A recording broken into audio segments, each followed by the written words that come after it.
Hi everyone, thank you for joining me again. So if you recall, I constructed and put a primer on this build as part of my 48-hour marathon build. Unfortunately I didn't get it finished for that. I only got the 3 builds finished for it.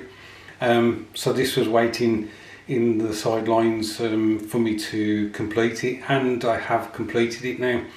I didn't use the diorama from Matchbox in this instance. What happened was I'd done an initial diorama for the Whippet, but when I got the those boxes that I've referred to in another video, I basically used one of the lids on those for the Whippet, so I'd got this base that was spare, and so what I've done is I've thrown the Humber armoured car on that.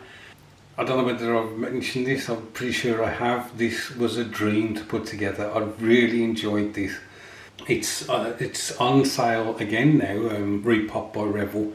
In the UK I think you can get it for £8.50 or something, and I'm looking to get another one because it was just such a fun build, and as you know, and as a lot of you have expressed, just the nostalgia itself with these kits is a good enough reason to build one. So let me get the kit and we'll have a look at it together.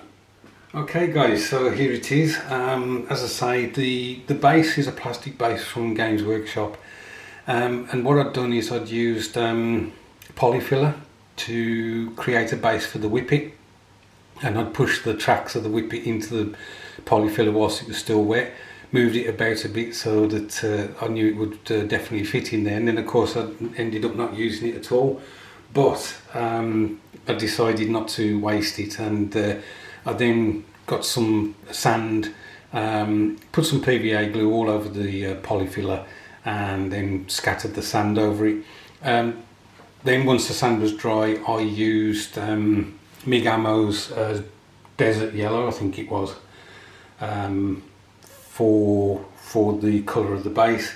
I haven't done anything else with the base. I haven't done a wash or anything, because I felt that it naturally kind of created the variation that I wanted, so I didn't want to mess with it at all.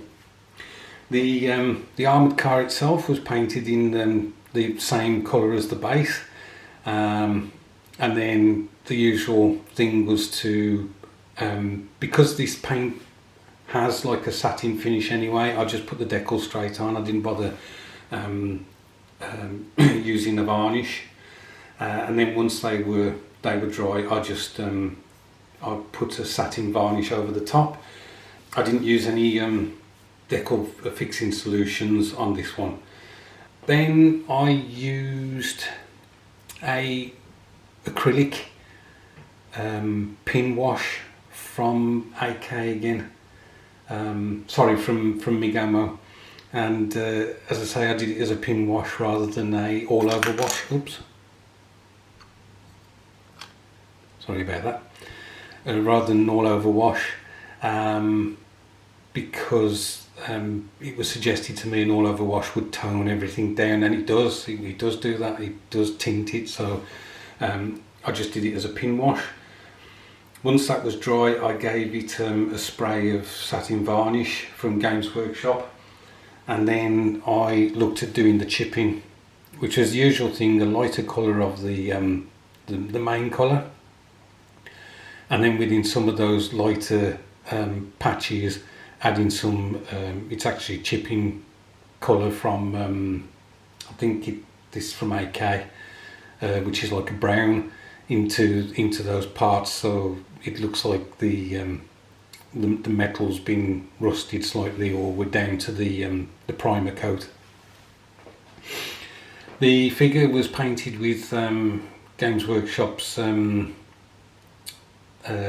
flesh tones. I think it was I can't even remember what the flesh tone's called, and his uniform was painted in the same colour, the beret in black, and then all I did was gave it a wash of Reikland Flesh Shade, and then I went back in to highlight the flesh and highlight part of the uniform as well. So that's it for this one. Really really like the way this has turned out. I think, personally, I think it looks great. As I say, I'm hoping to get another one at least. Oh, the final thing I did was I put a dust. I dusted some pigment on the wheels just to give it that dust effect. I can't even remember what company that was from. Anyway guys, thanks ever so much for watching. Thank you to all my new subscribers for joining the channel, and as always, thanks to my old hands who keep commenting and keep encouraging me. I really do appreciate it. Look after yourselves all, and I'll catch up with you soon.